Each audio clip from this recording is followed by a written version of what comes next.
Okay, let's dive into one of history's most unbelievable and almost forgotten true stories. We're heading back to 17th century France to meet someone so larger than life, she feels like she stepped right out of a fantasy novel. I mean, just imagine this. You're at a fancy party and you get insulted by 3 different noblemen. Most people, they just leave. Not her. She challenged all 3 of them to a duel at the same time, and she beat every single one. Her love life was so intense, it actually got her a death sentence.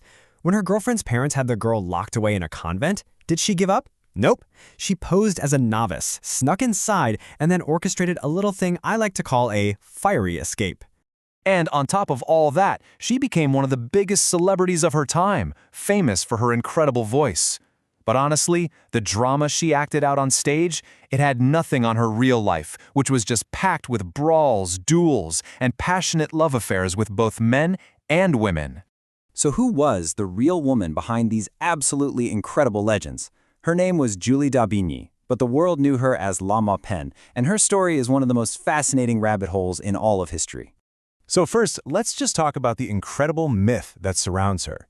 These are the stories that have been passed down for over 300 years, painting this picture of a woman who is just completely fearless and totally unforgettable. Right, but here's where it all gets a little tricky. Trying to separate the hard facts of her life from all the fiction is, well, it's a huge challenge for historians. Was she really this swashbuckling hero, or have the stories just gotten bigger and bigger over the centuries? You see, her story has kind of been through a game of historical telephone. Back in her own time, there were just a few mentions here and there. Then, in the 1800s, these romantic writers got a hold of her story and just ran with it, turning her into the scandalous, larger-than-life hero. Each new era just adds another layer to the myth. Let's take that convent story, for example. The tale is so detailed, stealing a corpse, setting a fire, this dramatic escape into the night. It's so cinematic. It's exactly the kind of story you want to be true. And, well, here's the problem. Researchers have actually gone back and combed through the archives in Avignon, police records, court documents, you name it. And what did they find? Nothing. Zilch. Not a single mention of a convent fire or an arson conviction or anyone named d'Aubigny. So this incredible story that's been told for 300 years, there's just no primary evidence that it ever really happened. So, if the legends are a little shaky, what's the real story? Well, to get to that, we have to understand the world she lived in. Because even if the stories are exaggerated, there's no question she lived an absolutely extraordinary life for a woman of her time. And that's the key question, isn't it? In an era that we think of as super strict, how did a woman get away with wearing men's clothes, fighting duels, and having very public affairs with other women? To get La Maupin, you have to realize that their ideas about gender were just completely different from ours. Okay, this is kind of wild. Before the Enlightenment, a lot of people didn't really believe in 2 opposite sexes, not like we do. They had what's called the one-sex model. The basic idea was that there was one default human body, the male one.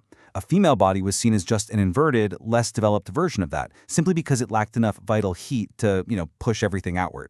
So this belief system basically created a sort of gender spectrum. A woman who was super aggressive or really good at manly things like sword fighting was called a virago. The thinking was she just had more of that vital heat than other women. So yeah, La Maupin's behavior was shocking, for sure, but it wasn't impossible.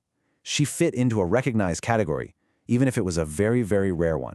And this is where it gets really fascinating, because her real-life persona and her career on the stage started to get completely tangled up, creating this feedback loop that just made her more and more famous. At the Paris Opéra, she wasn't just a singer. She was a phenomenon. The public was obsessed with her, not just for her voice, but because her crazy off-stage life seemed to perfectly match the rebellious characters she played on stage. And of course, she was typecast as the exact thing she was in real life, a powerful woman who just refused to be controlled. She specialized in what they called furious roles, vengeful sorceresses, unbeatable warrior women. I mean, she even played the literal embodiment of madness itself. The opera knew exactly what the audience wanted to see. Even critics at the time pointed out that these warrior roles were a perfect fit for her.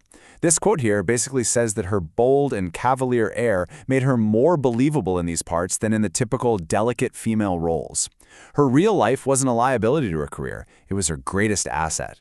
So, okay, what's the big takeaway? Why should we care about this nearly forgotten opera singer today? What can her story, this wild mix of fact and fiction, really teach us now? Well, the thinker José Muñoz has this powerful idea he calls anticipatory illuminations. He suggests that when we look back at history, we can find these little sparks, these people from the past who just didn't fit the norms of their world. And he says these sparks can actually light up new ways for us to think about our own lives right now. And La Maupin is definitely one of those sparks. Her life is so much more than just a collection of crazy stories. It challenges our own, sometimes rigid ideas about gender and identity.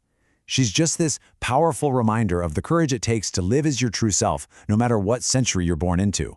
You know, in the end, maybe it doesn't even matter how much of the legend is factually 100% true. As one researcher put it so beautifully, connecting with these figures from the past can be so personal and empowering.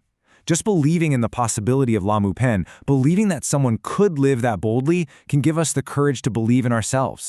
And that really leaves us with one final important question. For centuries, La Maupin's incredible story was mostly forgotten, just dismissed because it seemed too unbelievable to be true. And it really makes you wonder, whose stories, whose sparks of possibility are we still overlooking or maybe just refusing to believe today?